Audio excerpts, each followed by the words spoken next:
Determinant के एक किसी रो या किसी कॉलम में सब में अगर सेम वैल्यू से मल्टीप्लाई करते हैं तो वो सेम होता है जैसे कि डिटरमिनेंट में हमने बाहर से एक वैल्यू मल्टीप्लाई कर दी। माइनर कैसे निकलता है? सिंपल, जो एलिमेंट है उसको हॉरिजॉन्टल और वर्टिकल कट कर दीजिए, जो बचे हुए एलिमेंट्स हैं उसकी वैल्यू या तो अगर एक एलिमेंट है तो एक एलिमेंट, अगर पूरा डिटरमिनेंट बन रहा है तो डिटरमिनेंट बना लीजिए। आप रो रो में ही चेंजेस कर दे, फर्स्ट को सेकंड बना दे, सेकंड को फर्स्ट बना दे, या थर्ड को फर्स्ट बना दे, फर्स्ट को थर्ड बना दे, ऐसा कुछ बदलाव अगर आप लाते हैं तो इसकी वजह से एक माइनस आता है। कोई डिटरमिनेंट है जिसमें सिर्फ उसका डायगोनल एलिमेंट है और बाकी सारी चीजें जीरो है, तो इसका एकदम सिंपल सा आंसर है, इसकी वैल्यू होती है ये सारे डायगोनल एलिमेंट्स का मल्टीप्लिकेशन। प्यारा प्रॉपर्टी है, बहुत यूज होता है, बहुत सारे सवाल बनेंगे।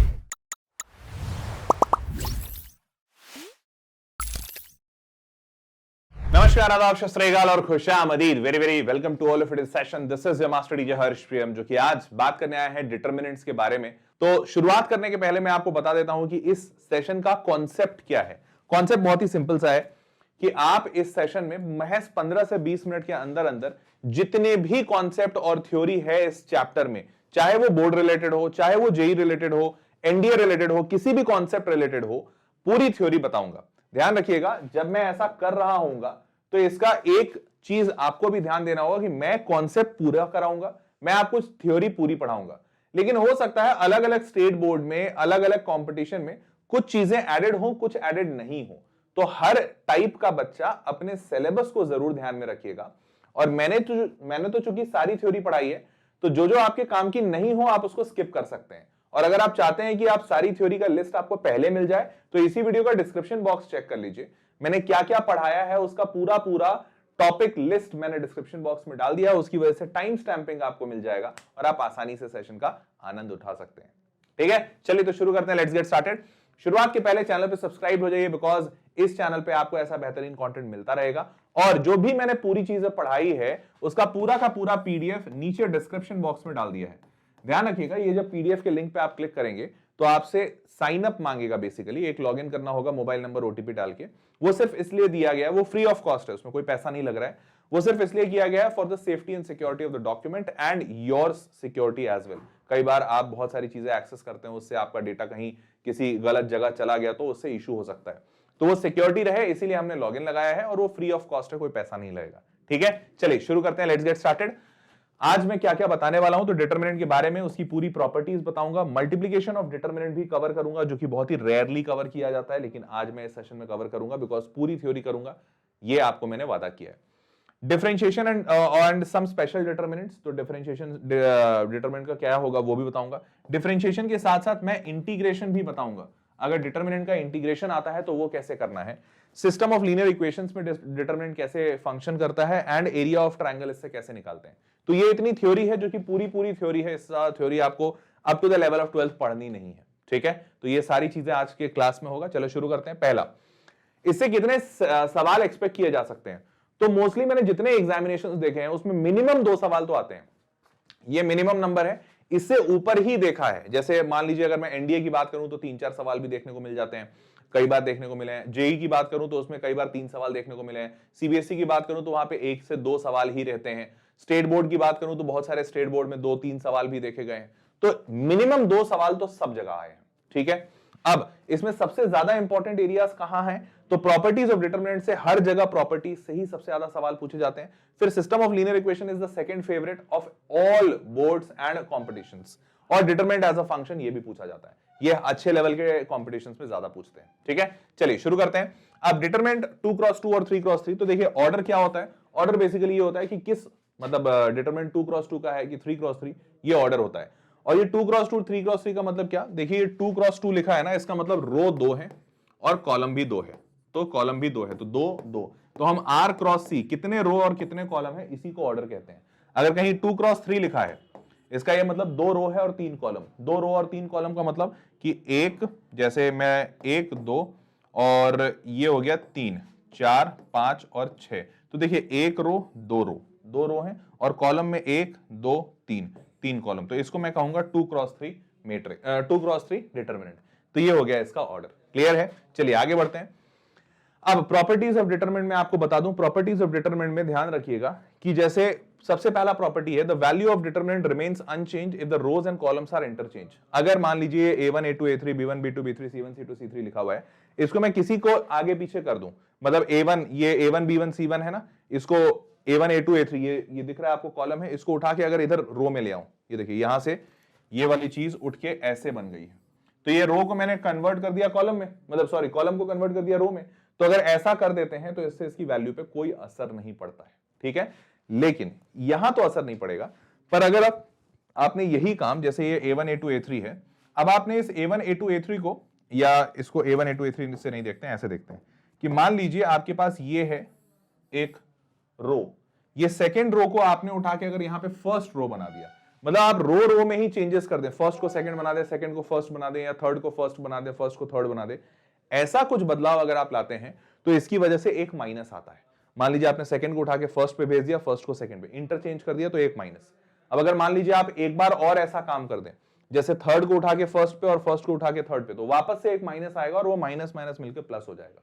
मतलब क्या, मान लीजिए आपने इसको यहां पर लिख दिया, तो अगर ये ऐसा है A2 B2 C2 और A3 B3 और C3, और वो A1, ये वाला जो A1 B1 C1 है वो नीचे आया A1 B1 C1, तो बेसिकली आपने इसमें भी एक बार चेंज कर दिया, तो यहां पहले से माइनस था, एक और माइनस आएगा, तो माइनस ऑफ माइनस डी, मतलब फाइनल आंसर प्लस डी के बराबर होगा। तो अगर आप दो बार बदलाव करते हैं तो प्लस ही रह जाएगा, बट अगर आप एक बार किसी भी रो को इंटरचेंज कर दें, या फिर इसमें कॉलम में भी ये वैलिड है, मान लीजिए A1 A2 A3 को आप उठा के B1 B2 B3 के पास कर देते और इधर इसको इधर ले आते, तो भी एक माइनस आ जाता। क्लियर है। रो को कॉलम में, कॉलम को रो में करेंगे तो कोई बदलाव नहीं, अगर रो में आपस में बदलाव कर दें या कॉलम में आपस में बदलाव कर दें तो माइनस आएगा। आगे बढ़ते हैं। तीसरा है, if a determinant has two rows or columns identical, कोई भी दो रो सेम हो जाए या दो कॉलम सेम हो जाए तो उसकी वैल्यू जीरो रहती है। जैसे यहां पे आप मान लीजिए A1 B1 C1 और ये भी A1 B1 C1 है, तो आपको कैलकुलेट करने की आवश्यकता भी नहीं, इसकी वैल्यू जीरो आएगी। क्लियर।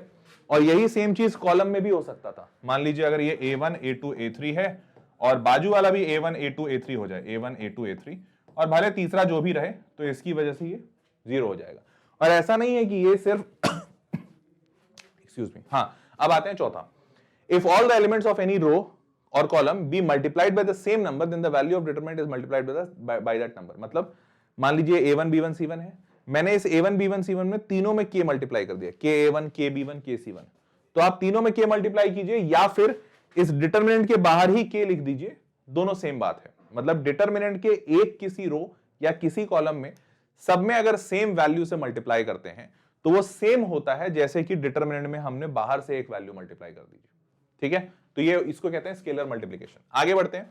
पांचवा प्रॉपर्टी क्या है, if each element of any row or column can be express as sum of two terms then determinant can be express as the sum of the determinants. मतलब क्या, ये basically determinant को तोड़ तोड़ के लिखने का तरीका है। जैसे मान लीजिए ये पहला वाला रो है, ये रो कॉलम अगेन दोनों में वैलिड है, पहला वाला रो है A1X plus B1Y plus C1Z, तो आप ऐसा कर सकते हैं कि इसके जो टर्म्स हैं A1 और X दोनों को तोड़ के लिख दिया, A1 और X, और बाकी टर्म्स को सेम लिख दीजिए, जैसे A2 B2 C2 A2 B2 C2 A3 B3 C3 वो सेम। तो ये दो अलग अलग डिटरमिनेंट बन सकते हैं। अब यहां पे कईयों का सवाल आता है कि सर अगर तीनों में एडिशन रहता तो ध्यान रखिए जब भी आप तोड़ के लिखते हैं ना तो कोई एक ही रो या एक ही कॉलम तोड़ा जा सकता है। मतलब अगर यहां पे A1X plus B1 plus Y C1 plus Z ऐसा है, और यहां पे भी मान लीजिए रहता A2 प्लस A और B2 प्लस B और C2 प्लस C, तो आप इसको भी एक ही टाइम पे तोड़ पाते, ऐसा नहीं होता। मतलब आपको यहाँ पे A1 B1 C1 और XYZ अलग अलग आपने लिखा ऊपर वाले को तोड़ के, यहाँ पे A2 plus A B2 plus B C2 plus C आपको दोनों में ऐसा ही लिखना पड़ता है, A2 plus A B2 plus B C2 plus C। तो आप या तो पहले वाले को तोड़ सकते हैं या तो दूसरे वाले को, तो आप किसी एक को तोड़िए। और हालांकि सवाल ऐसा नहीं आता है, सवाल जनरली ऐसा ही आता है जिसमें किसी एक रो या किसी एक कॉलम में दो एलिमेंट्स लिखे रहते हैं, और कहीं पे भी अगर आपको दिखे कि सारे में प्लस करके दो दो एलिमेंट्स लिखे हुए हैं, मतलब वहां पे ये प्रॉपर्टी लगेगी नहीं, सवालों में ऐसे ही जाना जाता है। ठीक है, चलिए आगे बढ़ते हैं। छठा प्रॉपर्टी क्या कहता है, प्रॉपर्टी कहता है the value of a determinant is not altered by adding to the elements of any row or the column the same multiples of the corresponding elements of another row or column. मतलब क्या हुआ, मतलब ये हुआ जैसे मान लीजिए यहां पे क्या है आपका A1 B1 C1 A2 B2 C2 A3 B3 C3, इसमें कहा यह जा रहा है, मान लीजिए मैंने एक और डिटरमिनेंट लिखा जिसमें मैं पहले वाले रो में दूसरा वाला रो ऐड कर दूं, मतलब मैं बना दूं A1 प्लस A2 और B1 प्लस B2 और C1 प्लस C2, या फिर इसमें कुछ मल्टीप्लाई करके ऐड कर दूं, मान लीजिए A1 plus M times A2 B1 plus M times B2 C1 plus M times C2, तो भी वैल्यू नहीं बदलेगी। मतलब आप कुछ भी कर लें, सिर्फ रो का रो में या कॉलम का कॉलम में, अगर आप डायरेक्ट ऐसे ऐड कर देते हैं या कुछ मल्टीप्लाई करके ऐड कर देते हैं, इससे इसकी सेहत पे कोई फर्क नहीं पड़ेगा, इसका फाइनल वैल्यू सेम आएगा। ठीक है, ध्यान रखिएगा इस बात का कि अगर इसका वैल्यू मान लेते हैं कुछ भी आ रहा है, जैसे 5 आ रहा है, अगर इसका फाइनल सॉल्व किया इसका वैल्यू 5 आ रहा है, अब आप इन तीनों को ऐड कर दीजिए, चाहे 2 को ऐड कीजिए, चाहे 3 को ऐड कीजिए, चाहे कुछ मल्टीप्लाई करके ऐड कीजिए, इसकी भी वैल्यू 5 ही आएगी। समझ पाए? क्लियर है? चलिए आगे बढ़ते हैं। अब सातवां property, if all the elements of the below leading diagonal और अबव लीडिंग डायगोनल और except leading diagonal elements are 0 then the value of determinant is equal to 0। ये बड़ा प्यारा प्रॉपर्टी है, सिंपल तरीके से समझिए। सबसे पहले तो ये समझिए, अगर कोई डिटरमिनेंट है जिसमें सिर्फ उसका डायगोनल एलिमेंट है और बाकी सारी चीजें 0 हैं, तो इसका एकदम सिंपल सा आंसर है, इसकी वैल्यू होती है ये सारे डायगोनल एलिमेंट्स का मल्टीप्लिकेशन। ये तो एकदम सिंपल है समझने में, जाहिर सी बात है, सारे 0 हैं तो बस यही मल्टीप्लाई होगा। अब ये प्रॉपर्टी इधर भी वैलिड है। इधर वैलिड है मतलब मान लीजिए डायगोनल के ऊपर वाला सारा 0 है, नीचे वाला 0 नहीं है, सिर्फ ऊपर वाला ही 0 है, तो भी इस केस में भी इसका वैल्यू सिर्फ इसके डायगोनल के मल्टीप्लिकेशन के बराबर होता है। और मान लीजिए आपका सिर्फ ऊपर वाला नहीं, इस बार सिर्फ नीचे वाला 0 है। देखिए इस डायगोनल के सिर्फ नीचे वाला एलिमेंट 0 है, ऊपर वाला 0 नहीं है, तो इस परिस्थिति में भी इसका वैल्यू a1 b2 c3, मतलब डायगोनल के एलिमेंट्स के मल्टीप्लिकेशन के। सिर्फ एक ही केस ऐसा होता है कि अगर ऊपर और नीचे दोनों ही 0 नहीं है तो वैल्यू निकालनी पड़ती है, जो कि हमारा नॉर्मल डिटरमिनेंट होता है। क्लियर बात समझ रहे हैं? तो अगर आपका नीचे वाला मतलब लोअर ट्रायंगुलर वाला पार्ट 0 है या फिर अपर ट्रायंगुलर पार्ट 0 है, दोनों ही परिस्थिति में इस डायगोनल का जो वैल्यू होगा वो इसके इस डिटरमिनेंट का जो वैल्यू होगा वो इसके डायगोनल के मल्टीप्लिकेशन के बराबर होगा। क्लियर? चलिए, बड़ा प्यारा प्रॉपर्टी है, बहुत यूज होता है, बहुत सारे सवाल बनेंगे। आखिरी, if a determinant d becomes 0 on putting x equals to a, then we say x minus a is factor of determinant। ये तो सिंपल सी बात है, जैसे क्वाड्रेटिक में भी तो ऐसा ही करते हैं। क्वाड्रेटिक या कोई भी फंक्शन में अगर वहां पे x इक्वल्स टू कोई वैल्यू डाल रहे हैं, से फॉर एग्जांपल अल्फा, और वो डालने से उसकी वैल्यू 0 आ जाती है, तो हम क्या कहते हैं, ये इसका फैक्टर है, मतलब ये इसका 0 है, और 0 है मतलब क्या, x माइनस अल्फा उसका फैक्टर है। वही सेम चीज हम डिटरमिनेंट में भी कहते हैं। क्लियर बात? चलिए अब एक सवाल करके देखते हैं, बड़ा मजेदार सवाल है, आपको ज्यादा अच्छा क्लियर होगा ये सारे प्रॉपर्टीज। अब जैसे ये एक सवाल है, ठीक है, अब ये सवाल में दिख रहा है प्लस प्लस प्लस, मैंने आपको पढ़ाया था या तो रो में हो या तो कॉलम, ये तो डायगोनल में दे दिया, ऐसा तो कुछ पढ़ाया ही नहीं है, कैसे करेंगे? चलिए देखते हैं। अब यहां पे एक बात साफ समझ में आ रही है कि अच्छा ठीक है, डायगोनल में कुछ एलिमेंट्स हैं, यही वैल्यू अगर आ जाता है इसका, अगर अपर ट्रायंगुलर या लोअर ट्रायंगुलर 0 होता, अब यहाँ पे वैसा भी नहीं है, जो भी पढ़ाया वो कुछ काम नहीं आ रहा है, तो क्या करें? तो देखिए समझते हैं। कह रहा है इसका जो भी डिटरमिनेंट का वैल्यू है वो इसके बराबर है 9/8 103x प्लस 81, और बोल रहा है कि अगर ये दोनों को इक्वल करेंगे ना तो आपका लेमडा का वैल्यू आएगा। वो लेमडा जो है वो लेमडा और लेमडा/3 रूट्स ऑफ द इक्वेशन है किसका, ये पूछा है। तो देखिए एक बात समझिए, यहाँ पे थोड़ा सा चतुराई लगाना होगा। आपको दिख रहा है कि यहाँ कुछ लिखा हुआ है एक्स और लेमडा में, यहाँ पे भी कुछ लिखा हुआ है एक्स और लेमडा में, लेकिन आपसे फाइनली वैल्यू क्या मांगी गई है, लेमडा की। क्या आपसे x की वैल्यू मांगी गई है? नहीं। तो क्या x आपके लिए जरूरी है? नहीं, क्योंकि x की वैल्यू ही नहीं मांगी गई है, लेमडा की वैल्यू मांगी गई है, और उस लेमडा से ये इक्वेशंस निकालने हैं, वो तो अलग ही मुद्दा है। तो जब x की आवश्यकता नहीं है तो मैं x को क्यों ना 0 कर दूं? क्यों? क्योंकि अगर मैं 0 करूंगा तो मेरे को पता है मेरे को मेरा डायगोनल मिल जाएगा, और डायगोनल से मेरा वैल्यू बहुत आसान हो जाएगा। तो मैं x को 0 पुट करूंगा left hand side right hand side दोनों, और मैं जैसे ही 0 पुट करूंगा इधर आ जाएगा 1 0 0 0 0, फिर यहाँ 0 लेमडा 0 0 लेमडा 0 और 0 0 लेमडा स्क्वायर 0 0 लेमडा स्क्वायर। और कितने आसान तरीके से आपको समझ में आ गया कि इस पूरे डिटरमिनेंट का क्या वैल्यू होगा, तीनों का मल्टीप्लिकेशन मतलब लेमडा क्यूब, और ये लेमडा क्यूब इक्वल्स टू इधर आपका x 0 हुआ तो ये खत्म। अब ये जैसे ही खत्म तो 9/8 टाइम्स 81, 9/8 टाइम्स 81। अब आपको साफ साफ दिख रहा है 81 3 रेज टू पावर 4 है, 9 3 रेज टू पावर 2 है, 3 raise to power 4 into 3 raise to power 2 मतलब 3 रेज टू पावर 6, और ये 8 क्या है 2 रेज टू पावर 3। तो दोनों तरफ से पावर 3 अगर हटाते हैं तो वैल्यू क्या निकल कर आती है, lambda equals to 3 square divided by 2 मतलब 9/2। 9/2 जैसे ही आया तो आपका एक रूट बना 9/2 और दूसरा उसका 1/3 है मतलब 3/2। अब 9/2 और 3/2 आपके कौन से इक्वेशंस के 0 हैं, ये तो बड़े आसानी से आप पता कर सकते हैं। प्रोडक्ट ऑफ रूट्स 9 3 27/4, यहाँ -27/4 है, यहाँ प्लस है, हो सकता है ये माइनस है, नहीं हो सकता, ये प्लस है, हो सकता है। बी और डी आंसर हो सकता है। अब सम ऑफ रूट्स देख लीजिए, 9 + 3 12, डिवाइडेड बाई 2 मतलब 6, तो -6 आना चाहिए बी। -24/4 -6, ये प्लस है, ये नहीं होगा, आंसर इज बी। कितना सिंपल था, समझ पाए क्या? तो बस इसी तरीके से आपको ऐसे सवाल बनाने हैं। ध्यान रखिएगा, प्रॉपर्टीज और थ्योरी में बता रहा हूं, बट उसको अप्लाई करने के लिए आपको सवाल सॉल्व जरूर करने होंगे। ठीक है, चलिए आगे बढ़ते हैं। तो ये सवाल हमने सॉल्व कर दिया, B is the right answer. Moving on to the next question. अब आगे बढ़ रहे हैं, अभी खत्म नहीं हुआ है। ये आपके लिए इंफॉर्मेशन है कि देखिए, ऐसा जैसे मैंने सवाल सॉल्व कराया ना, ऐसे ही मैंने 5 सवाल और डाले हैं आपके प्रैक्टिस के लिए। तो वो जो 5 सवाल डाले हैं नीचे क्विज के फॉर्मेट में डाला है। तो क्विज कैसे एक्सेस कर सकते हैं, वो बेसिकली आप डेली प्रैक्टिस प्रॉब्लम समझिए, डीपीपी या क्विज समझिए। मैंने क्विज के फॉर्मेट में डाला है ताकि मजा आए। नीचे डिस्क्रिप्शन में एक लिंक दिया हुआ होगा वी क्विज लिखकर, आप उस लिंक पे क्लिक कीजिएगा। अगेन आपसे लॉगिन मांगेगा, मोबाइल नंबर ओटीपी से लॉगिन कर दीजिए। लॉगिन करते ही आपके सामने 5 सवाल होंगे, आप उन 5 सवालों का जवाब दीजिए। जवाब देने के बाद आपको पूरा स्कोर कार्ड दिख जाएगा कि आपने कितने सही किए, कितने गलत किए। ठीक बात, चलिए तो डिस्क्रिप्शन में लिंक है, सॉल्व करके देखिएगा जरूर कि कितना सही कर पा रहे हो। चलो आगे बढ़ते हैं। अब बात करते हैं माइनर और कोफैक्टर की। तो माइनर और कोफैक्टर क्या होता है, ध्यान से समझिए। जैसे मान लीजिए मैंने लिखा 1 2 3 4, तो 1 2 3 4 अगर मैंने लिखा, तो मेरे से अगर कोई पूछे कि इसमें 1 का माइनर क्या है, तो 1 का माइनर कैसे निकालते हैं। ये 1 को गोल किया, इसका हॉरिजॉन्टल और इसका वर्टिकल कट कर देते हैं। तो हॉरिजॉन्टल वर्टिकल कट कर दिया, जो बचा वो हो गया इसका माइनर। समझ पाए क्या? तो ये 4 इसका माइनर कहलाएगा। ठीक, अब इसी में कोफैक्टर किसे कहेंगे? तो देखिए कोफैक्टर भी 4 ही होगा, बट 4 के साथ साइन जुड़ता है। साइन कौन सा जुड़ेगा? तो साइन में, साइन का तरीका होता है कि -1 पे power i plus j. I plus j मतलब कौन सा वाला, जैसे ये 1 है ना हमारा, तो 1 कौन सा पोजीशन पे? तो आपको ध्यान होना चाहिए यहां पे 1 का पोजीशन रो का भी 1 है और कॉलम का भी 1 है ना।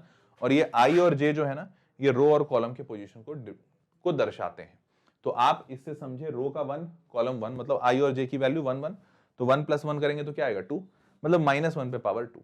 ठीक है, ये समझ तो गए होंगे, लेकिन समझने में जरूर कॉम्प्लेक्सिटी हुई होगी। क्यों हुई होगी? क्योंकि जाहिर सी बात है, अब सर रो कॉलम का नंबर निकालें, फिर उस पर प्लस करें, फिर माइनस पे, बहुत दिक्कत है। तो इसको समझने का आसान तरीका ये होता है कि आप यही डिटरमिनेंट बना लीजिए, ये डिटरमिनेंट बना लिया, और आप इस डिटरमिनेंट में प्लस माइनस को अल्टरनेट में चला दीजिए। मतलब स्टार्टिंग विथ प्लस, बाजू वाला माइनस होगा, फिर प्लस के ठीक बाजू वाला माइनस, और माइनस के ठीक बाजू वाला प्लस। हो गया। अब आप ये जैसे ही बनाएंगे, इसको कहते हैं साइन स्कीम। इसके जरिए भी आप कोफैक्टर का साइन पता कर सकते हैं। आपको जरूरत नहीं ये इतना कॉम्प्लेक्स सा चीज बार बार करने की। आपको दिख रहा है इस जगह पे क्या है, प्लस, हमने यही इसी जगह का निकालना है कोफैक्टर, तो इस जगह पे प्लस है, मतलब आप लिखेंगे इस जगह पे प्लस, तो प्लस, और जो भी आया है, जो भी माइनर आया, माइनर क्या आया, 4 आया है, तो प्लस के साथ 4 लिख देंगे। समझ पाए क्या? तो इस तरीके से हम माइनर और कोफैक्टर निकालते हैं। अब मान लीजिए यहीं पे एक एग्जांपल ले लेते हैं, और मान लीजिए अगर हमारे पास 2x2 का मैट्रिक्स या डिटरमिनेंट नहीं होता, 3x3 होता, तो क्या करते? बड़ा सिंपल है, वो भी बता देते हैं। अगर हमारे पास 3x3 होता, तो ये होता 1 2 3 4 5 6 7 8 9। मान लेते हैं इसी केस में मैं इस बार 2 लेता हूं, तो 2 लिया, अगर 2 का मेरे को माइनर और कोफैक्टर दोनों निकालना है, तो मैं एक वर्टिकल और एक हॉरिजॉन्टल से काटूंगा। जो बच गया उसका डिटरमिनेंट निकालिए। मतलब 4 9 36 और -7 6 42। तो आपको ये दोनों क्रॉस, मतलब ये मैं लिख दे रहा हूं अलग से, 4 6 7 9, यही बचा ना, 4 6 7 9। इसका डिटरमिनेंट निकालिए, तो 9 4 36 -42 -6 आ जाएगा। तो ये बना आपका माइनर। क्लियर बात? ये क्या बना आपका माइनर। अब माइनर के बाद कोफैक्टर लाना है, तो कोफैक्टर में ये तो -6 है, बस यहां पे साइन क्या लगेगा ये देखना है, प्लस लगेगा कि माइनस। अब कोफैक्टर के लिए मैंने आपको बताया था साइन स्कीम बना लीजिए। तो आप वापस से आइए, इस बार 3x3 मैट्रिक्स है, शुरुआत करेंगे प्लस से और ऑल्टरनेट में साइन लिखते जाएंगे। तो यहां से plus plus minus plus minus plus minus plus minus plus, बस वही कर दीजिए, plus minus plus minus, sorry minus plus minus plus minus plus.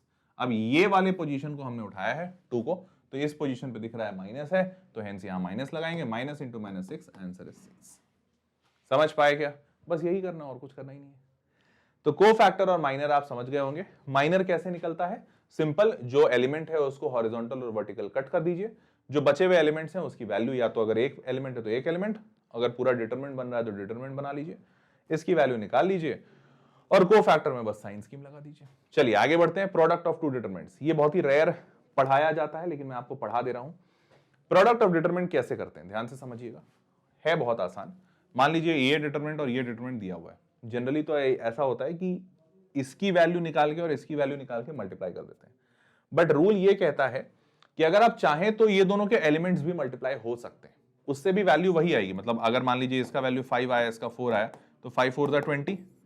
तो अगर आप ये जो पूरा बड़ा सा गंदा सा डिटरमिनेंट दिख रहा है, इसकी भी वैल्यू निकालेंगे तो आएगा ये 20 ही, ठीक है, वो वैसा ही होता है।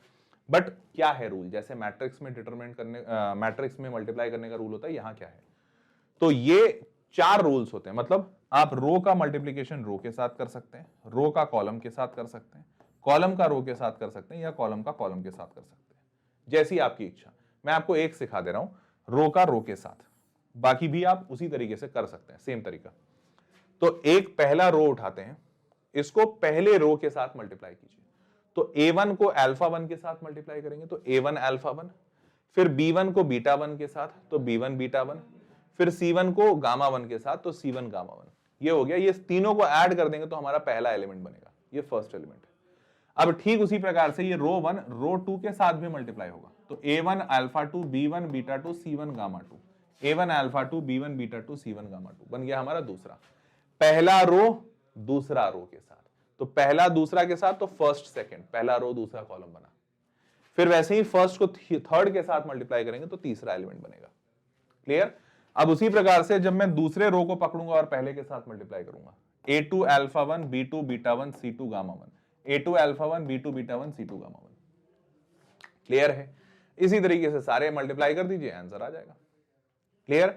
तो इसे ही कहते हैं मल्टीप्लीकेशन ऑफ डिटरमिनेंट। अब यहां पे मैंने रो रो को किया, अगर आप चाहते तो पहले कॉलम को पहले कॉलम के साथ, पहले को दूसरे, पहले को तीसरे, और वही सेम बनता। क्लियर बात है? चलिए आगे बढ़ते हैं, लेट्स मूव ऑन। अब अगला है summation of determinant. Summation of determinant क्या कहता है, ध्यान से सुनिएगा। समेशन ऑफ डिटरमिनेंट ये कहता है कि मान लीजिए आपके पास कोई डिटरमिनेंट लिखा हुआ है और इस पे कह दिया कि भाई समेशन लगाओ। समेशन मतलब अगर ये डिटरमिनेंट है, इसमें से फॉर एग्जांपल यहां पे वेरिएबल दिया हुआ है, वेरिएबल r है, तो r की वैल्यू अगर 1 डालेंगे तो ये जो भी फंक्शन है, या मान लो 1 1 1 बन जाएगा, फिर हम 2 डालेंगे तो 2 2 2 बन जाएगा, 3 डालेंगे तो 3 3 3 बन जाएगा। ऐसे करते हुए अगर मान लो मैंने 100 डिटरमिनेंट बना दिए, तो 100 को पूरा ऐड करके बताओ क्या होगा।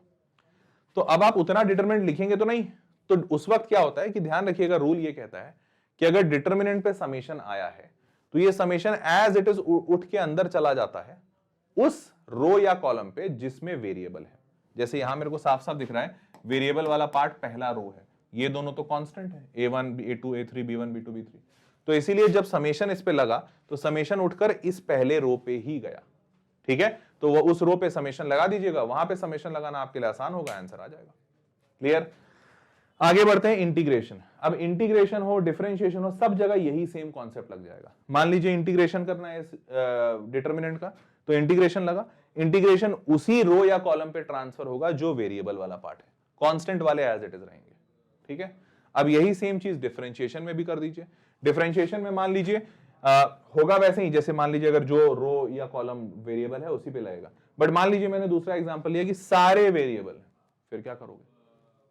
तो अगर सारे वेरिएबल हैं, और ये चीज ना आप इन सब में भी अप्लाई कर सकते हो, मान लो इंटीग्रेशन में सारे वेरिएबल हैं तो यही रूल लगाइएगा। तो अगर डिफरेंशिएशन में सारे वेरिएबल हो जाएं तो डिफरेंशिएशन में क्या करेंगे, सबसे पहले पहले वाले को डिफरेंशिएट करेंगे, ठीक है, फिर प्लस रोकेंगे, फिर दूसरे वाले को डिफरेंशिएट करेंगे, फिर, और उस वक्त पहला और तीसरा कांस्टेंट है, जब दूसरा जो भी डिफरेंशिएट हो रहा है उसके अलावा वाले कांस्टेंट रहेंगे, फिर तीसरे वाले को डिफरेंशिएट करेंगे और उस वक्त पहला और दूसरा कांस्टेंट रहेंगे। ये रो में भी होगा, अगर चाहे तो आप कॉलम में भी कर सकते हैं, बट रो या कॉलम एक में ही कीजिएगा। क्लियर है? समझ गए? तो हेंस अगर तीनों वेरिएबल, अच्छा यहाँ पे बच्चा अगर कोई अभी भी नहीं समझा है कि सर मान लीजिए पीछे जैसा ही रहता डेल्टा एक्स, जहां पे सिर्फ ऊपर वाला वेरिएबल है F R G R H R और बाकी सारे कांस्टेंट हैं A B a1 a2 a3 b1 b2 b3, तो क्या करेंगे इसमें? तो बेटा आपका सिर्फ ऊपर वाला डिफरेंशिएट होगा, बाकी नीचे कांस्टेंट रहेंगे, बस सारा कांस्टेंट रहेगा, सिर्फ ऊपर वाला डिफरेंशिएट होगा। क्लियर है? तो वो वाला सिंपल था, ये थोड़ा कठिन वाला भी मैंने बता दिया, सिंपल वाला तो समझ ही गए होंगे। ठीक, चलो आगे बढ़ते हैं। अब बात करते हैं सिस्टम ऑफ इक्वेशंस, इससे भी काफी सवाल पूछे जाते हैं। सिस्टम ऑफ इक्वेशंस में क्या है, बड़ा सिंपल सा कॉन्सेप्ट बताते हैं। सिस्टम ऑफ इक्वेशंस में है, जैसे मान लीजिए आपके पास ऐसा इक्वेशन है, तो याद कीजिए आप 10वीं कक्षा में ये पढ़े होंगे कि अगर आपके पास a1x + b1y plus C1 equals to 0 है, C1 इक्वल्स टू 0। और वैसे ही दूसरा है A2x plus B2y plus C2 equals to 0। तो इस केस में याद कीजिए A1 by A2, B1 by B2 और C1 बाई C2, ये 10th क्लास में पढ़ा होगा। जब ये दोनों बराबर नहीं होते हैं तो यूनिक सोल्यूशन, ये तीनों बराबर हो जाते हैं तो इनफाइनाइटली मेनी सोल्यूशन, ये दोनों बराबर हो जाए तीसरा वाला नहीं हो तो नो सोल्यूशन। याद आ रहा है? वही तीन सिचुएशन यहां पे भी है, unique solution, no solution, infinitely many solution. बस अंतर ये है कि यहां पे अब मेरे पास तीन इक्वेशंस हैं। अब तीन इक्वेशन में आप रेशियो तो नहीं बना पाएंगे, बना पाएंगे A1 by A2 by A3 ऐसा तो नहीं करेंगे, तो वो इक्वेशन वैसा नहीं बनता है। तो बनता कैसा है? तो बनाने का बड़ा सिंपल तरीका है, यहां पे तीन डिटरमिनेंट बनते हैं। एक डिटरमिनेंट होता है जिसको हम कहते हैं डेल्टा। डेल्टा कौन सा डिटरमिनेंट होता है? जिसमें सारे कोएफिशिएंट लिखे जाते हैं। जैसे अगर तीन वेरिएबल है तो x, y, z तीन वेरिएबल हो गया और कांस्टेंट पे d1 होता है। जो पहले कांस्टेंट C1 C2 बनता था, अभी वो C1 C2 C3 z का कोएफिशिएंट बन गया है। d1 d2 d3 कांस्टेंट है, ठीक। तो सबसे पहला डिटरमिनेंट आपका बनेगा सारे कोएफिशिएंट के सारे वेरिएबल के कोएफिशिएंट का डिटरमिनेंट। मतलब A1 B1 C1 है, x y z का कोएफिशिएंट, यहाँ A2 B2 C2 है, यहाँ A3 B3 C3 है, तो उसका बना दिया A1 B1 C1, A2 B2 C2, A3 B3 C3, ठीक। ये आपका कहलाता है डेल्टा। अब उसके बाद बनता है डेल्टा 1, डेल्टा 2, डेल्टा 3। ये क्या है? तो डेल्टा 1 में क्या करते हैं कि आप पहले वाले कॉलम को, ये जो A1 A2 A3 है, इस कॉलम को हटा दीजिए। किससे हटाइए? जो कांस्टेंट टर्म है ना D1 D2 और D3, इससे हटा दीजिए। D1 D2 D3 से रिप्लेस कर दीजिए, तो ये बन गया आपका डेल्टा 1, ठीक। ठीक उसी प्रकार डेल्टा 2 कैसे बनता है? जब आप बीच वाले को हटाते हैं, पहला वाला एज इट इज है, A1 A2 A3 as it is है, बीच वाले को हटा के D1 D2 D3 डाल दीजिए। और वैसे ही डेल्टा 3 कैसे बनता है? जब आप तीसरे वाले को D1 D2 D3 डालते हैं और A1 A2 A3 B1 B2 B3 as it is रहता है। क्लियर बात? समझ गए यहां तक? अब तो ये तीन तो चार तो मैंने बना दिया, लेकिन इसका करेंगे कैसे? कैसे पता करेंगे यूनिक सोल्यूशन है, नो सोल्यूशन है, इनफाइनाइटली मेनी सोल्यूशन है, कैसे? तो ध्यान दीजिएगा, इसको लिखते ऐसे हैं, delta into X is equals to delta 1। ये जो इतना बड़ा बड़ा इक्वेशन तीन ठो लिखा हुआ है ना आपका, इस तीन इक्वेशन को जब लिखा जाता है डेल्टा के फॉर्मेट में, डिटरमिनेंट के फॉर्मेट में, तो लिखा जाता है delta into X equals to delta 1। ठीक वैसे ही y के लिए delta into Y is equals to delta 2 और delta into delta into Z equals to delta 3। अब जैसे ही आप ये बात समझ जाएंगे, इसके बाद आपको आंसर तुरंत मिल जाएगा। कैसे? मान लीजिए पहला वाला है जो delta X equals to delta 1 है। अगर x की वैल्यू निकालनी है तो क्या करना पड़ेगा? साफ दिख रहा है, x की वैल्यू निकालने के लिए x is equals to delta 1 by delta करना पड़ेगा। क्लियर बात? तो डेल्टा 1 बाई डेल्टा, और ये दोनों ऐसे भी वैल्यूज ही आने हैं, बिकॉज डिटरमिनेंट का तो वैल्यू निकलता है, तो वैल्यू निकलेगा और डेल्टा 1 बाई डेल्टा एक वैल्यू आ जाएगी, वो x की वैल्यू होगी। ठीक, अब ध्यान दीजिए, यहां पे x की एक वैल्यू निकले जो यूजेबल हो, हमारे लिए मान्य हो, उसके लिए क्या जरूरी है? बहुत ज्यादा जरूरी है कि डेल्टा नॉट इक्वल टू 0 होना चाहिए। बहुत ज्यादा जरूरी है, तभी तो वैल्यू आएगा। तो जब भी डेल्टा नॉट इक्वल टू 0 होता है, ऐसी परिस्थिति में आपका यूनिक सोल्यूशन निकलता है। क्या निकलता है? यूनिक। तो ध्यान दीजिए, डेल्टा नॉट इक्वल टू 0, जहां पे x की value delta 1 by delta, y की डेल्टा 2 बाई डेल्टा, तो जब भी डिनोमिनेटर नॉट इक्वल टू 0 होगा तो यूनिक सोल्यूशन आएगा। क्लियर? ये पहली चीज है। अब आते हैं दूसरे पे।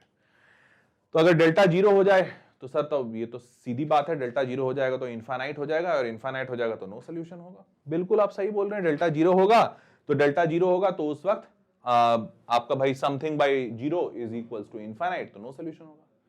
बस इसमें एक ट्वीक और है। क्या? ध्यान दीजिए, समथिंग बाई 0 इनफाइनाइट होता है ना? समथिंग बाई 0 मतलब मान लीजिए 2 बाई 0, 3 बाई 0, -5 बाई 0, वो सब इनफाइनाइट होगा। लेकिन 0 बाई 0 करेंगे तो क्या होगा?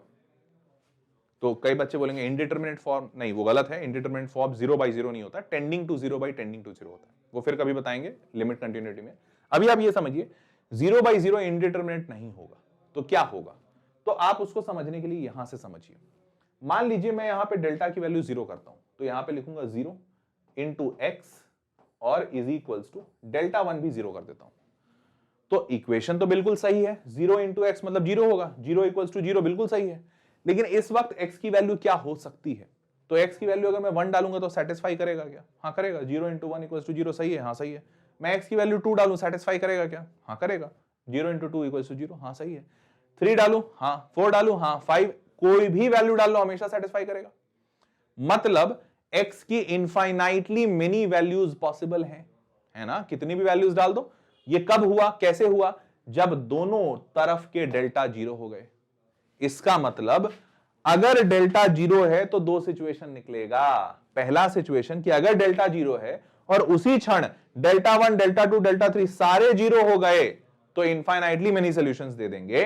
लेकिन अगर उनमें से कोई भी 0 नहीं रहा, जैसे डेल्टा 1 ये 0 नहीं रहा, मान लो 2 हो गया, तो 2/0 इनफाइनाइट होता है और उस स्थिति में इनकंसिस्टेंट सिस्टम या फिर नो सॉल्यूशन कहते हैं। क्या कहते हैं? नो सॉल्यूशन उस स्थिति में कहेंगे।